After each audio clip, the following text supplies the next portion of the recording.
Thank you, Pierre. Flagler Live, and Pierre giving us a little plug for today's Free for All Friday show with our guest stars, Lauren Johnston. Welcome Good back. morning. All right, you are a star in this town. And Mark Strobridge. Good morning. You have your moment of fame. I hear you getting kicked out of City Hall. What'd you do wrong? Everything. Anyway, thanks for stepping up and helping out Lauren in a bind there. And so it's kind of the end. So people don't really know. Well, also we got Sam Greco, our state representative, on the phone. We'll come back to get into all the housekeeping and things going on and new people hired. And you heard Gambaro running for Congress and all kinds of exciting things going on. But somebody with more excitement, all that, Sam Greco, our state representative. How you doing? I'm good, David. How are you? All right. You have some exciting news to add today? Well, we're in a little bit of the legislative off-season here. We, as we've talked about on the show, we wrapped up our last session and our budget mid-June. And so until we get back to Tallahassee and start committee hearings in October, there isn't a whole lot going on in Tallahassee to share with you. But we are getting ready for the beginning of our committee hearings in October. That's right around the corner. Hard to believe. So definitely starting to look at what legislation we want to work on, and have started talking, and we'll continue talking a whole lot more with our local officials about what they want to see in the budget next year back to the district. Well, that's exactly why we invited you on this morning, because we have Lauren Johnston and Mark Strobridge in the studio, and Brian McMillan. Say good morning, everybody, to Sam. Good morning. Good morning. So I thought, since you've got a clean slate and really nothing to do right now with Tallahassee being on hold, this would be a great time for our city manager to get first dibs on what we're going to be asking for in next year's budget already, as you said there. So anyway, so how do we do, Lauren, city manager for Palm Coast? How did we do this year? How did Sam do? We did great. Thank you so much, Mr. Greco and Mr. Leak, for all of their efforts for supporting Palm Coast initiatives and priorities. We received critical infrastructure money for our wastewater treatment plant 1 with the addition of an EQ tank and also conversion to AWT. That's not only good for the demand, but also for future environmental protections at the plant. And then, of course, money for a YMCA to come here in Palm Coast in Town Center. So thank you, thank you, thank you. All right. Well, how's that? That's the best phone call you've had yet today, I bet, Sam. Well, no, I appreciate it, but I'm very happy to do it. Those were great projects that I think are going to make a real difference for the city, and very, very happy to work with Lauren and the city council and everybody else on the city level to make sure that we get those done. And of course, grateful for all the help on the Senate side with Senator Lee. But excited we were able to do that, and look forward to building on those projects and others this coming year. It's like when we ask for, whether it be the county or the cities, when they ask for something and they don't get it or they get a portion of it, is it sometimes better to come back like, hey, this is the second year they've been asking for this, or third year? Does it kind of weigh a little bit in favor, like, okay, let's knock this out this year? I mean, how do you weigh it out? Well, so I do think it's somewhat dependent on the project. There are some projects that, a person might file multiple times and they never make it into the budget, or they make it in the budget and the governor vetoes it. And it's sort of a sign that, hey, this just isn't a real state priority. This isn't something that, the state's in a unique position to help with. This should be funded through a grant program, through local dollars, through private dollars.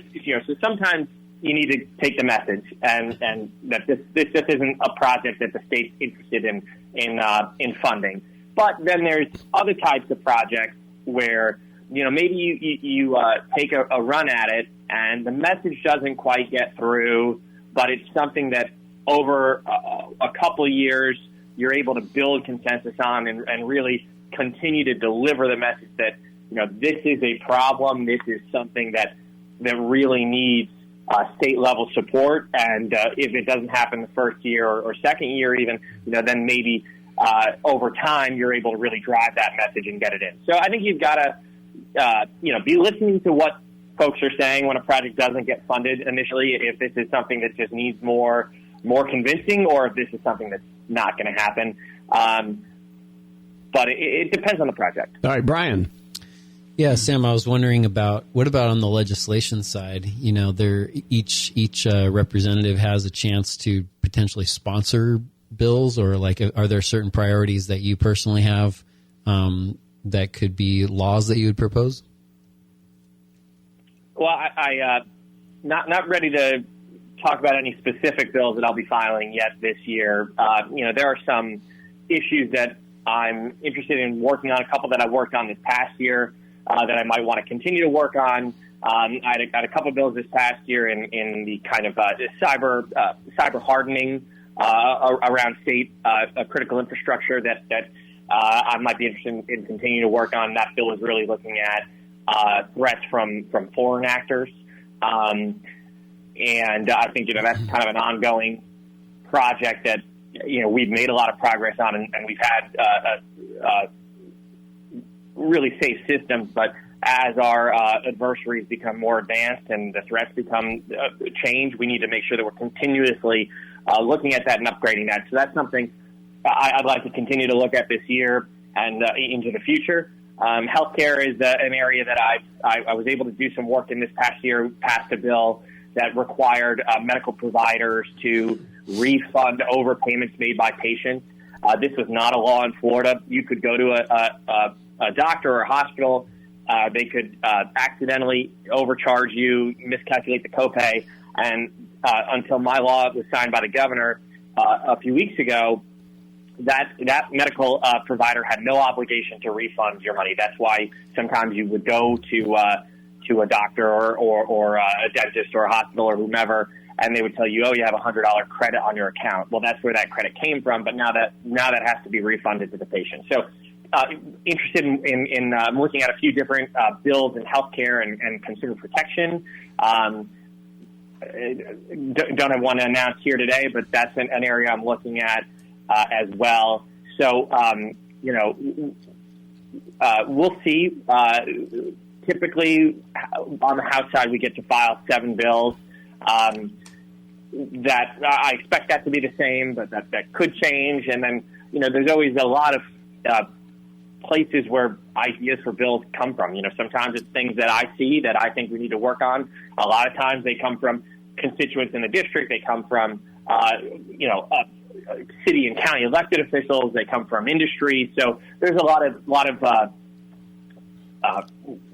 ways that these ideas come forward. And definitely, though, in the process of hearing a lot of ideas and figuring out what it is this year that I want to spend my time. All right. Well, next year, I got Lauren here, and she's, part of her job as city manager is to forecast and look ahead and what do we need. So what's on your mind, Lauren, while we have our Representative Greco on the line here? What are we going to be asking for Palm Coast in the coming year? Sure. So it seems one of the state's priorities is looking ahead for stormwater and our vulnerability. And last week or 2 weeks ago, our vulnerability assessment came in front of City Council, and really looking at how do we reduce the risk of flooding, where can we add additional capacity. So utilizing the data from that assessment, we'll be submitting some projects that we submitted last year, but hopefully we'll obtain some funding this year to reduce the risk of flooding in the woodlands, the Seminole Woods area, and looking at our Bel Air waterway. All right. What about infrastructure? I mean, any roads and water and all that stuff? Yes, we know we have a need. Old Kings Road Phase 3 North, and then as well as Old Kings Road South near Town Center Boulevard and Royal Palms. That's a big project. It's under, we've got stormwater mitigation under I-95. There's a state trail. So we are in design with that project now, but it's going to take massive efforts from the federal and state level to get that project accomplished. Okay. The Loop Road, we kind of got a little bit out there to get it going and commitments to it and things. Sam, what's the state, or what can we do to, keep that alive and get it going? Well, that money has been appropriated, so that's available for use. That's not a state road, so it's not a project that FDOT is building. although I think that Lauren can correct me, but I believe that they are available in an advisory capacity. But that's a project that was funded 2 years ago in the budget in the FY24, or was it the FY25 budget? But in any event, that was funded a couple of years ago. Money is available, and Lauren probably could update you better than I could on the status of the project, but the money should be there. But it has to be used within a certain amount of time, right? I mean, it's appropriate. There's a timeline. Clock is ticking. If we don't use it, we lose it? So the way the process works is that through the appropriations, then the appropriation is given to a various state agency. So in this case, with the Loop Road, the money was given through a DOT grant. And so we are actively working with DOT on finalizing that grant agreement and then making sure we have the necessary contracts in place to move forward with design and construction. So all of that is happening right now in the background, and we'll come to City Council soon. So when do you think dirt would actually start moving for that road?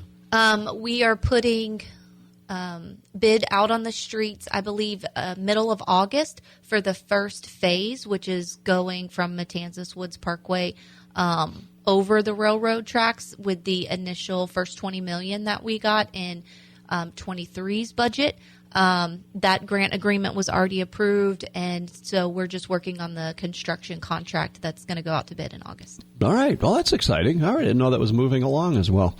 All right. Well, so we're coming hat in hand to you, Sam, in the coming up here, and I can't even believe you're up for re-election in next year, 26 already.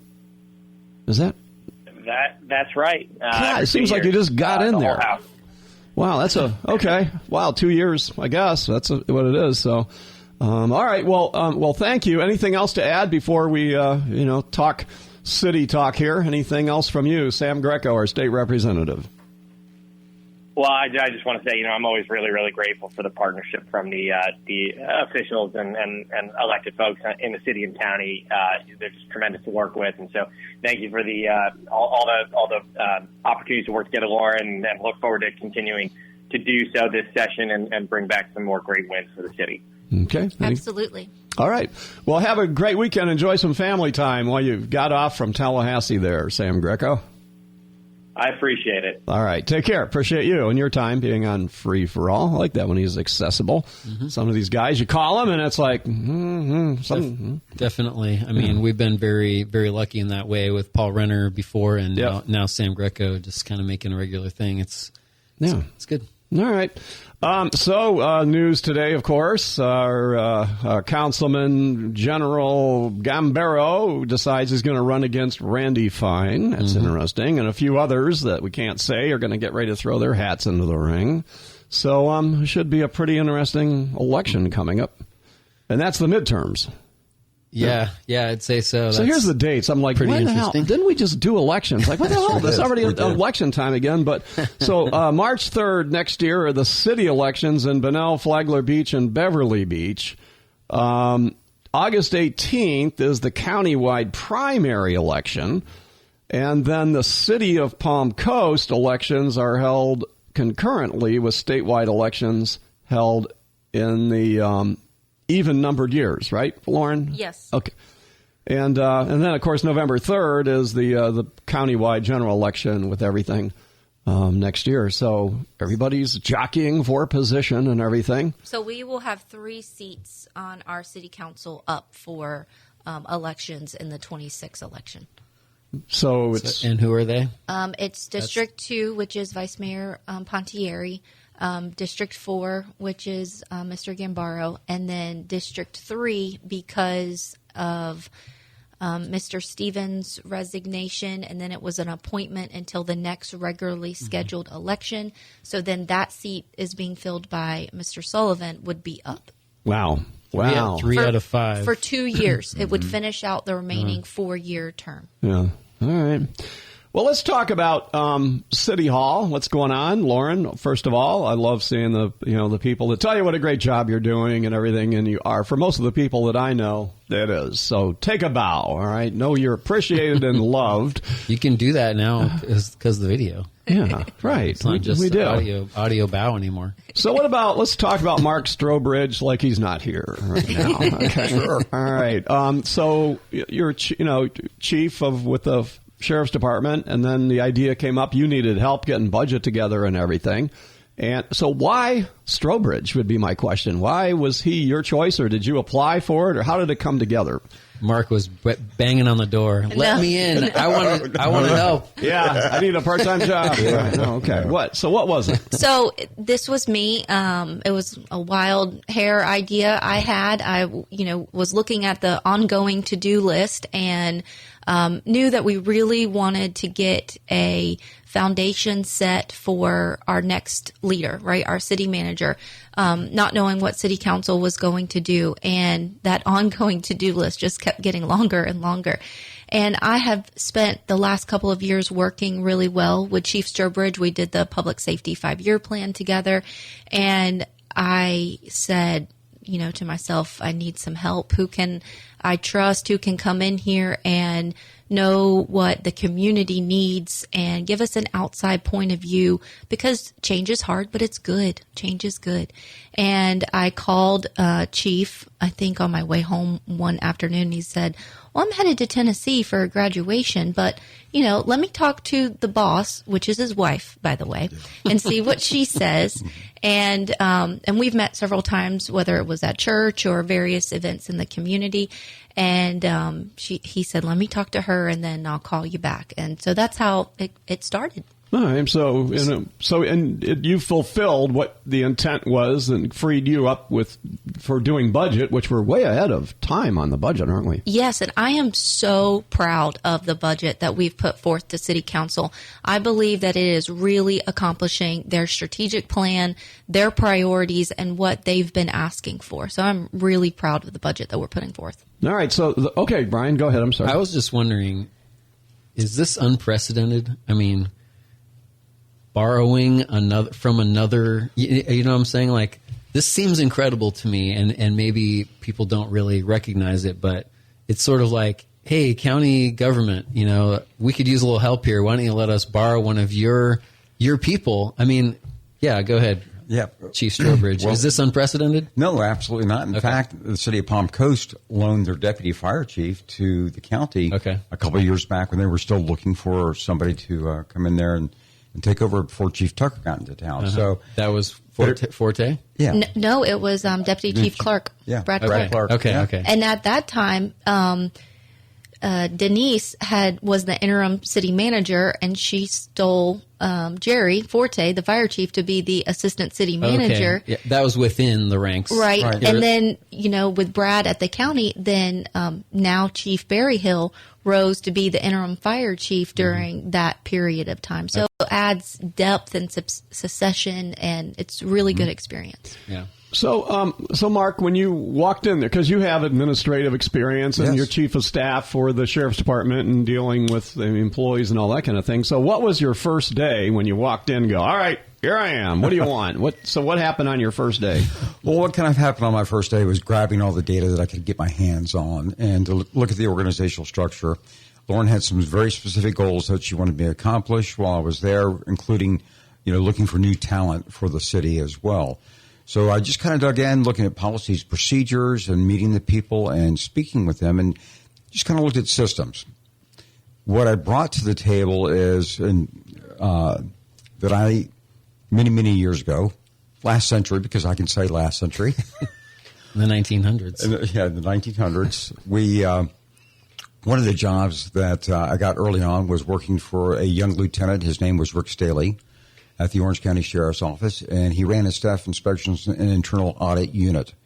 And essentially that was the early days of DOGE in reality, because we went and looked at systems, facilities, and processes and looked how to streamline, then made recommendations then to the CEO, the sheriff at the time, and such. So that's where I got my basis of being able to quickly evaluate and started my administrative growth.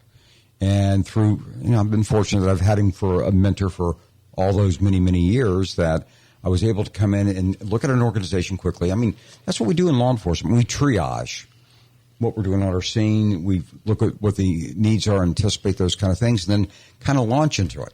It takes a lot of experience to be able to do that. Like to understand what's going on is one thing. To know whether it is optimized or not is a whole other kind of evaluation, and that does take a lot of experience. But you didn't have that exactly with the city government, right? So how did you know whether like that's an area we could improve on? Because we look at character of individuals that are on the team. And when you look at the character of the individual, you can figure out who knows what they're talking about. So I sought out those people within her team. So who did and who didn't? That's a great question. Sought out members of her team and was able to get the technical backgrounds. Because that's the part or piece that I was kind of lacking is technically, where are we on these particular programs and such? They were able to provide me that, and then I could evaluate and develop metrics, because most things that we do in life are all task-driven. So we can understand what the task is and what the throughput's supposed to be, what the goals are at the end, then we can figure out the pathway to get there quickly and efficiently. What did you learn? And first of all, I think it's great that you just opened up City Hall, opened up the books, no secrets. We're all here. There's not corruption all up and down the halls, and everybody's driving Bentleys at City Hall that work there. But it's funny how people have that perception, Anyway, we'll talk about that in a little bit. But anyway, so here's, so you go in, everything's wide open, talk to who you want, do what you want. You had total freedom in City Hall to get the tasks in order? She wanted me to look at everything that I could as quickly as possible with certain goals in mind as far as, talents and such like that. Look where we could streamline processes. And the team was open to the idea. We talked about different leadership ideas during our large meetings and such, and we got people on board to move forward with many different ideas. Now, part of this is because, an interim city manager is in such a very precarious position because they're not really the city manager, but yet they're having to do the job, and a job that she's done since March of last year. And so she had ideas that needed to be implemented but didn't have time to go out there and look at those things in a closer means and wanted that fresh perspective. She gave me that opportunity to do so. And, what I've learned is that there are some very good leaders within that city. They know their craft very, very well, and they care. Mm-hmm. All right. Did you have fun doing this? Sure. That sounds like no. Yeah, well, challenges are always fun, but at the same time, trying to keep up with the other aspects and other things that are going on, because there are still things that are happening. One of the other programs that I worked with, of course, on the other side, the sheriff reserved that right, is working through our own budget within the commission and such. So those things were still going on. And, so you're doing double duty, really? Well, not quite full double duty, but pretty close. Yeah. So, did Mark Strobridge, when he came in, and is he leaving City Hall a better place, I guess? I believe so. I believe that, we're a good team, and we have achieved a lot of what was on the ongoing to-do list of just really, finalizing that culture and getting us ready for new leadership. All right, we're going to take a break. So technically, Lauren, you are not, because of the charter, you could not be the real city manager because you live in Flagler Beach, right? Right. I would need to move inside the city. So, no, there's a charter review coming up. And so if they make it where, yes, Lauren Johnson, we don't care where you live. We still want you and love you. Would you consider? I don't know. We'd have to see where I am at that time. We'll have to see. All right. We'll be right back.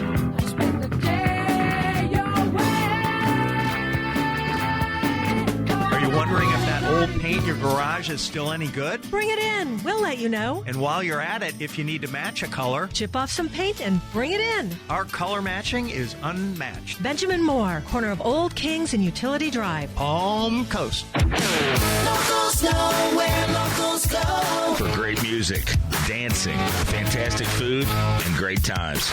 You'll love these tunes. Johnny D's Beach Bar and Grill. We're waiting for you. Hey, Do you know somebody who'd like to move to this area? It's a tough housing market out there right now.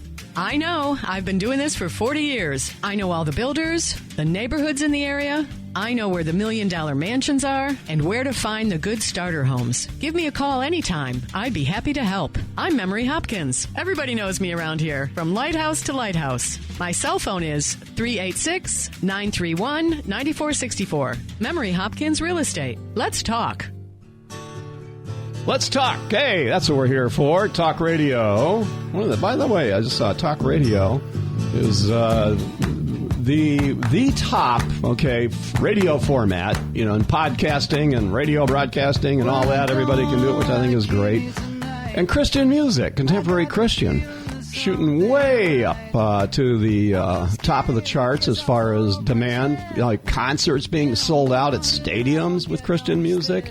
Younger people turning to positivity and wanting the world to tell them that they're good just how they are, and be yourself and enjoy life. And I think that's a message that maybe had been stifled a lot here, and now here we are. So I've been listening to it. Brian, you're a big Christian guy, and I am. I don't listen to a lot of Christian music necessarily. I don't know why. I just never really gotten into it, but yeah, I'm a big believer that increased faith and increased church attendance in a community is good for the community as a whole. And so that's one reason why we actually have started doing Focus on Faith. We're trying to do it every week. It's kind of hard to carve out more space and time and stuff, but just little, religion-based little stories. Like this week, Christian Life Center sent a couple of young boys off to this national Bible quiz competition, and they memorized 250 something Bible verses. And I don't know, I just think a lot of times we do little things that are related to school accomplishments or sports or things like that, and we kind of for whatever reason we're kind of ignoring somewhat in what's happening in churches that are Epic Church goes to Guatemala with this amazing mission trip and stuff. That should be that's news to me. That's pretty cool. So, and I think that so we're trying to devote a little more time toward that. I heard on the chamber does a business report, and they had the pastor from the Cavalry Church was in. He has a business incubator program within the church. Huh. If you have a business idea, they have a committee that helps it, and they fund it. I think he had 9 businesses that started in Flagler County from the church. Cool. Could be a kid that has an idea for a business, a little cottage type thing, but the church supports them, and it teaches Christian business principles. That's awesome. And how you don't have to. Hey, I can't. You don't need I can sell a bald manic comb. I can sell an Eskimo refrigerator. That's old 1950s stuff. But all these things. Yeah, I think that's awesome, and the Christian principles and church and everything. But you can still be a. Here, I'll tell you this. I don't want to go on with it. My granddaughter asked me to take her to a concert for her birthday last year, and it was Lauren Daigle. All right. Oh, yes, I love her. Lauren Daigle. All right. Sold out 3 nights at the amphitheater, and I was absolutely blown away at the young positivity and everybody and love. Cool. I'm like, why don't we see more of this or hear more about this? So it is with the formats of contemporary Christian, and I listen to it. It doesn't sound like I was thinking gospel, and all that. Yeah. It's not. It's just about feeling good and positive, reassuring people. Anyway, and to be sure, this I am Christian also, but all faiths, I think, do really good things for the community, no matter what, whether it's Islam or Judaism or anything else. It's getting people to think, but beyond themselves, be selfless. They all teach that, and so I think that's kind of what we're behind for the Observer. And of course, if you got into my car, you would see 2 radio stations on there, WNZF and a Christian contemporary station as well. So. No. Well, we may be bringing one to Palm Coast, a Christian station, just for you. Number 8? Yeah, it'd be number 8. Wow. What the heck, right?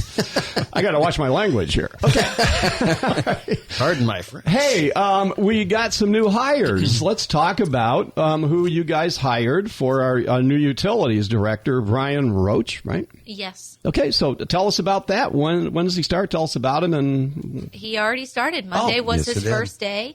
And he comes with a wealth of experience and knowledge and credentials. Not only is he a professional engineer, he's also a CPA. And so not only does he know he likes to tell you that his mama is a CPA, so he gets that side of his brain from her. And he's a numbers guy, and he is not only passionate about numbers, but he's really passionate about utilities. He gets excited. So he's like a double or a triple nerd. Yeah, maybe. Without the personality of a nerd.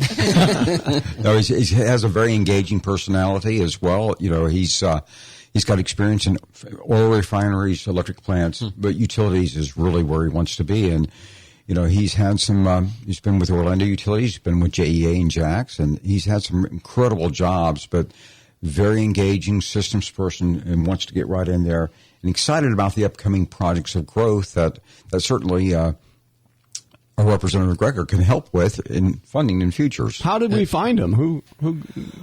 He applied, and let me tell you about our experience with him when he walked in the door. He came into the meeting and clearly did all of his homework. It was incredible. He walked in and sat down and introduced the team that was there. Steve Flanagan and Lynn Stevens, myself, somebody from HR. And we started talking with him, and he went around and talked a little bit, and he says, well, now, Lynn, you work for so-and-so, and such. He came in with his homework done. He had watched our city council meetings. He had looked at our budget. He had been through this process and had done his homework. And it was not one of those things where you're guessing, did they really prepare for this? He was well prepared, and you could tell that his life had been structured like that. So, in watching these city council meetings, was he aware of any political, disruptions every now and then? What was his reaction to that? He's a utility guy, and that's what he would say. I'm a utility guy. He would be qualified for any position within the city government. He truly would. For a time, he was a CFO at JEA. Wow. As well as being wastewater side. So that's what I'm saying. He's been through this process and has a broad base of experience, but he's a utility guy. He will do presentations, help the council understand what they're doing, and help the community understand fully why these things cost the way that they do. And he wants to bring those systems all together and move us forward in a very positive direction. Great. We'll get him on the show.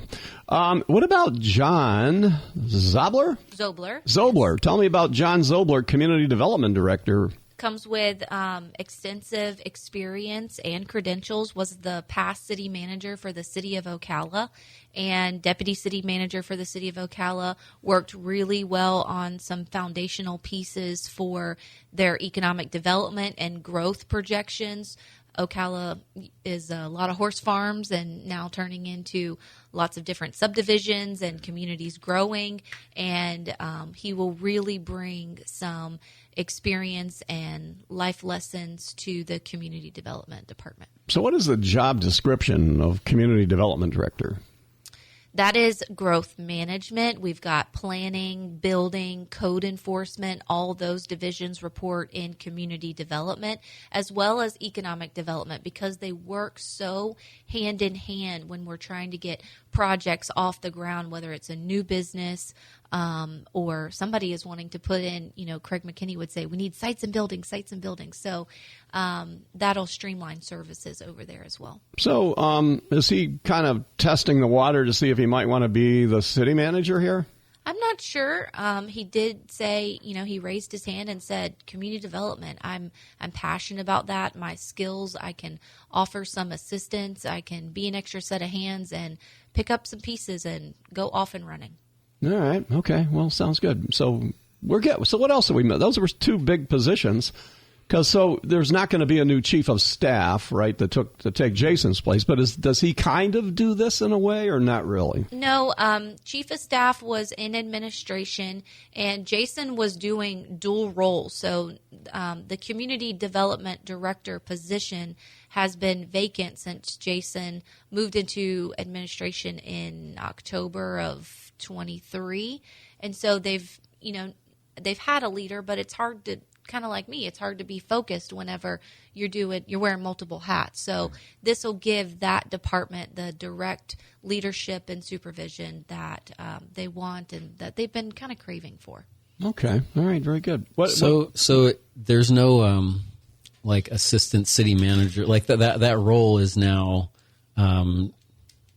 it's not there anymore. No, there's still the city manager and assistant city manager. There's just not a third position in administration. So the assistant city manager is me. Right. And so you're acting as the city manager, but your yes, that is additional title is assistant city manager. Right. That would be the position I would go back to when city council finds a city manager. Right. Okay. All right. Are you looking, Mark, when you were in there? Did you poke around trying to find a city manager? That's a great question. The position closes August the 15th, and I think we're approaching near 100 applications. And I have looked through some of those applications, and I'm very underwhelmed of what is there in that pile of. So how do we find? It sounds like a Rockstar utility and a Rockstar community development, but not a Rockstar city manager yet.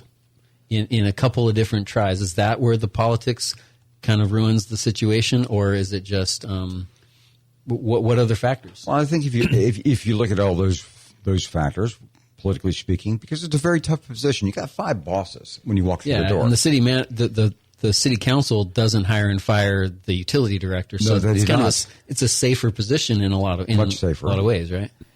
And when you have any potential for conflict and such, it's just a very difficult job.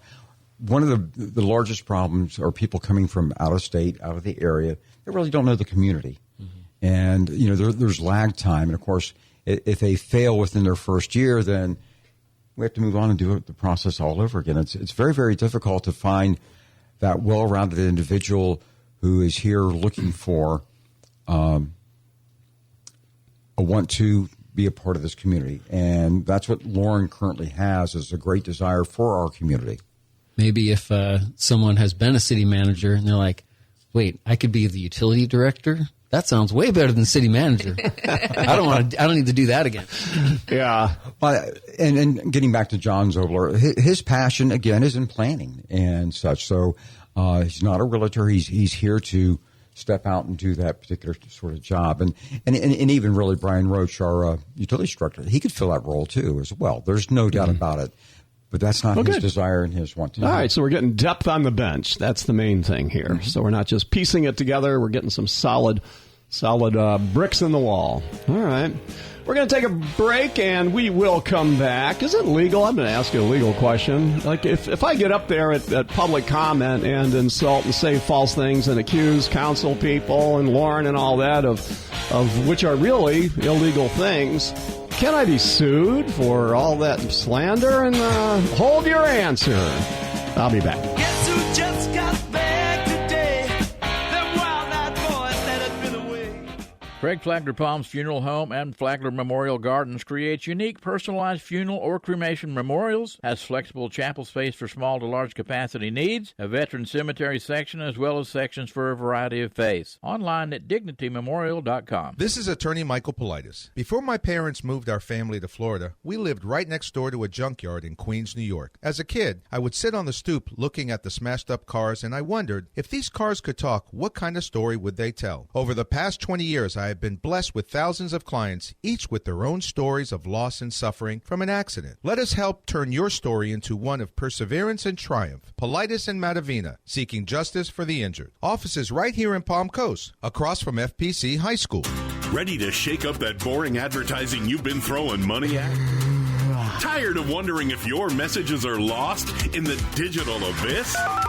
Make your advertising come alive with the power of sound, the power of radio. Call Flagler Broadcasting Director of Sales, Kurt Keller. That's me. And start talking to 150,000 people from Daytona to St. Augustine. flaglerbroadcasting.com. 10 minutes to go and Free for All Friday. Another hot one out there. And, I think we're a lot more used to it than the people up north that are getting all the heat. And I got some questions. I had a mailbag, people sending questions. So here was one of them was, is the splash pad at Holland Park, are people using that to stay cool? Does it work? Yes, it works. Okay. And yes, it's very popular. Okay. Let's see. And I had another one. Let me just rip through these here. DC blocks. Why are they a mystery with the power and water consumption? Well, I had the guy on the show a couple of weeks ago, and we asked him. He said the water would be next to nothing because it's a recirculated system. Yes. And then, and how much power would it use? And what did he say? Like 10 megawatts or something? Right. And they are close to the FPL substation there. Behind, so it's close to a relatively a good power source, and then they also will put in their own generators for backup and emergency power during any type of wet weather events. So is that why they are that far inland? Because I was talking to somebody about this, so they undersea cable, and then they got to put it in the ground for another few miles. Why don't they just do it closer to the ocean? Yes, that is the reason. Because they're right by FPL. Right. The power source. Yeah, and I will pass that along. It was actually my wife. Actually, they don't want to be in a flood zone either. Right. That's a good point. You don't want to do that either. Yes. So I think it was so cool, a cable. Anyway, they were very forthcoming and happy to be on the show and be in the community and come into the studio. So I don't think they're hiding anything from us. But anyway, that was just a question. And these projects take time. They're not just snap your finger and they're here and they're done. Whether it's a private project or a public project, it is a lot of time. Takes a while to put a cable from Spain to Palm Coast under the ocean. Yes. Yep, in your rowboat with a big reel of wire on the back of it. I don't know how they do that, but I'm amazed. But when you look at the map of, like I said, Flight Aware, you can see all the planes in the air. You're going, oh my God, all these planes are in the air right now. It just blows you away. And then there's one for the cables under the sea cable, like spaghetti all over the world. Because that's where we get most of our data comes from. Yeah, that's what he said. 90% of our data comes from not in the satellites, as people think. Right. So, anyway, I guess that's reassuring.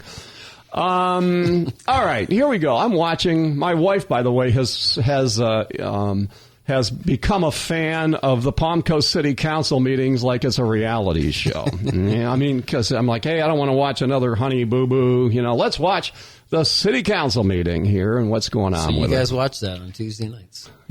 Yeah, that's Date night. Yeah, popcorn. oh yeah. Anyway, get out your bingo cards. But a good question is when people, they mean well. It's public comment, but they get up there and it's an attack. When it's saying that you guys are thieves and the corruption and all these kind of things without any evidence of anything about it, and yet it keeps persisting. Online, like on our thing, Gambaro, announces for, and then people go, oh, he's a crook, it's just, if, can't you sue? Don't you have to have some evidence or some other than just, picking insults and picking accusations out of the air, which are hurt, particularly if they're not true. So, what legality, I guess, is there? Because you're a public official, you're fair game? Well, this question would be better asked of a group of attorneys and not us. However. Good. Yeah, I want to say it, but go on.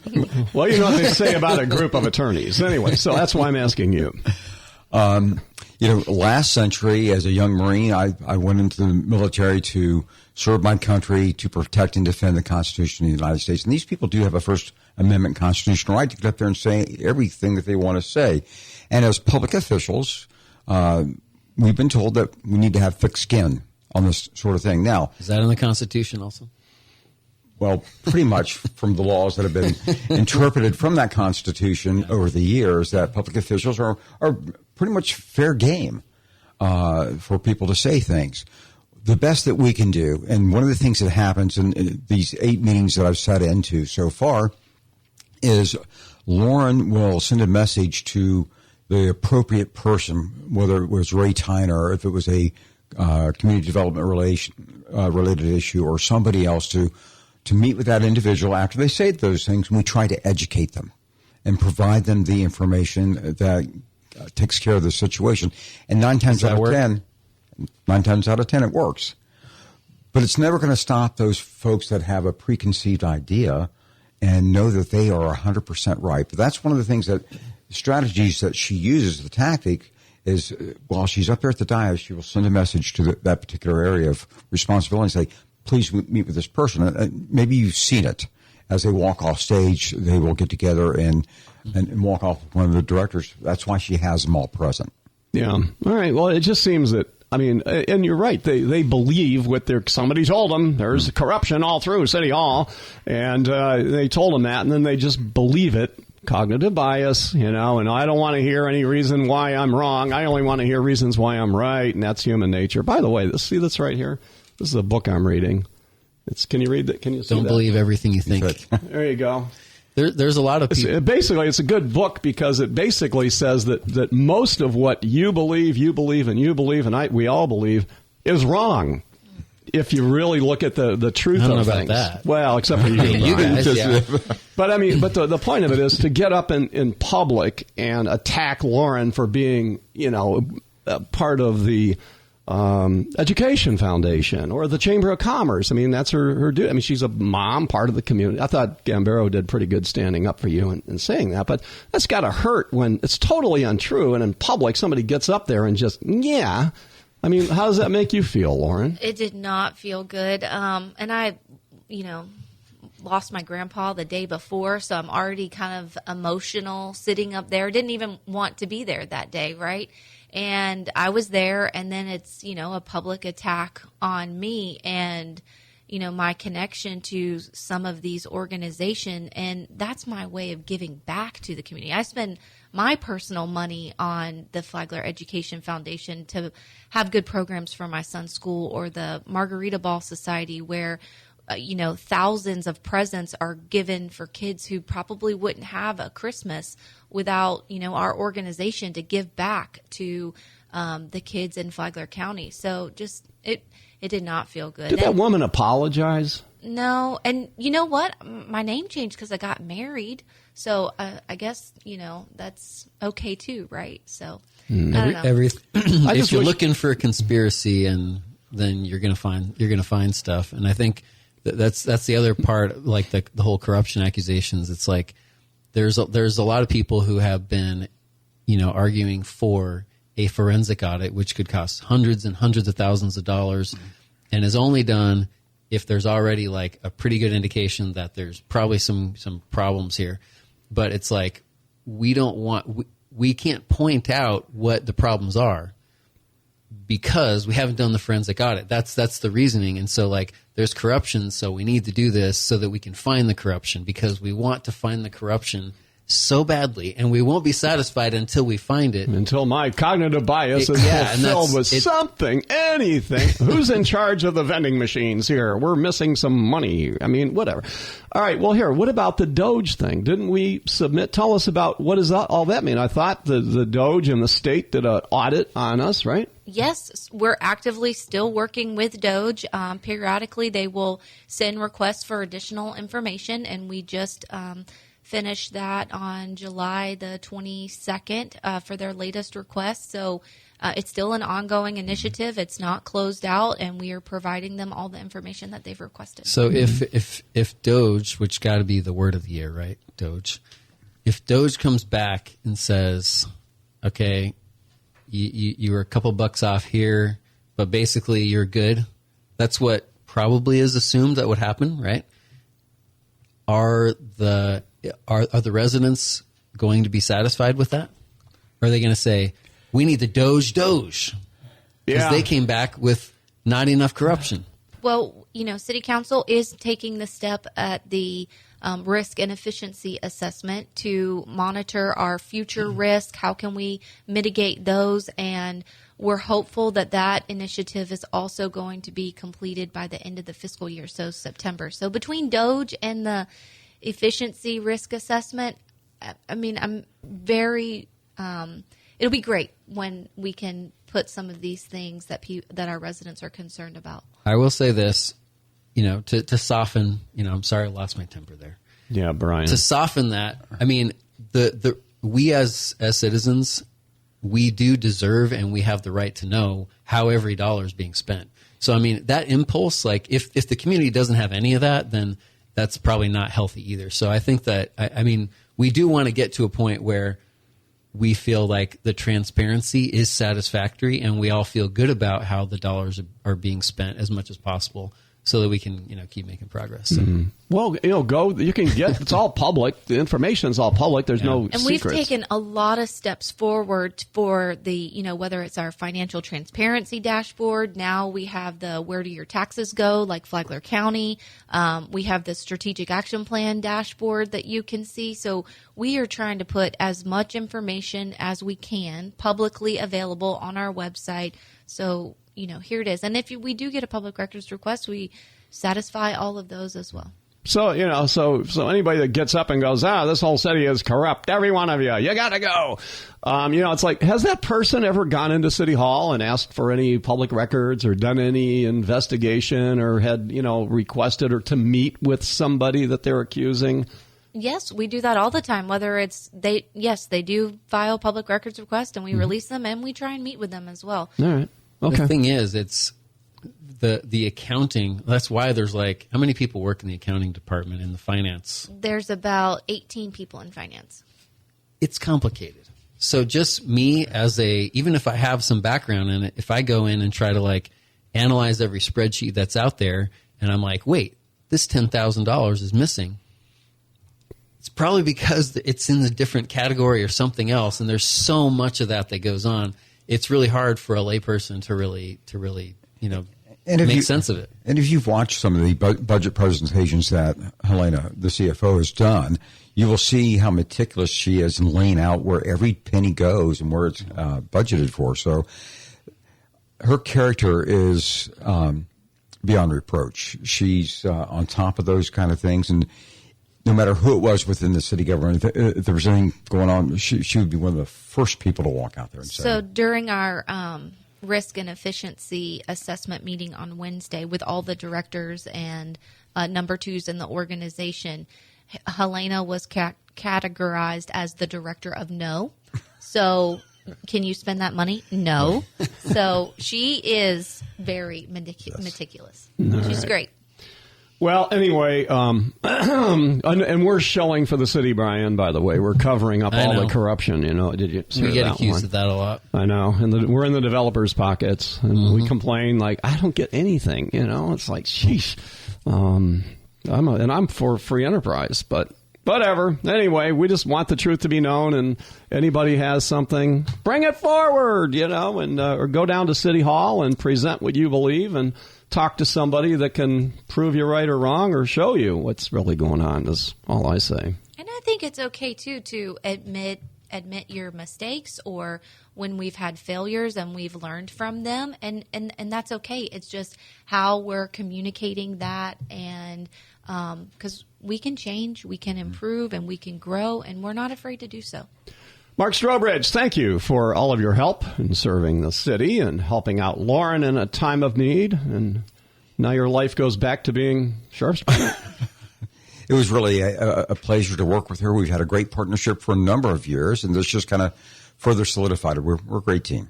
All right, very good. Final comments. We'll go with Mark. Anything else you want to say before we go? I just appreciate the opportunity to work on my community.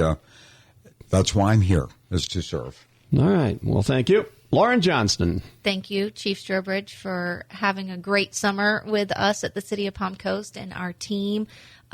We are really putting our best foot forward every single day, and we're excited that the budget is coming to a close, and it's a really good budget for our residents and our city council. And they the mayor and the city council, they take a lot of heat too, and they are doing a good job and moving our city forward. All right. Very good. Brian. The whole transparency is so important for building trust. We had Ty Miller do his town hall. Therese Pontier did a town hall. Mayor Norris just did a town hall and is willing to talk about all kinds of these issues. Dave Sullivan's about to have one in a couple of weeks. What is it, August 21st? 22nd, somewhere in there. Somewhere in there. And we're going to interview again Teresa Pontieri later today. So, and you're coming on. So, I think that the accessibility is so important, and I really appreciate that and what everybody's doing to try to make it a better place to live. All right, very good. Ask Teresa if she's going to run for Congress. I will. All right. Good point. Everybody, have a great weekend. Get out there, enjoy this beautiful place we live. Drink lots of water, stay cool, be kind. And we'll see you next week on Free for All Friday.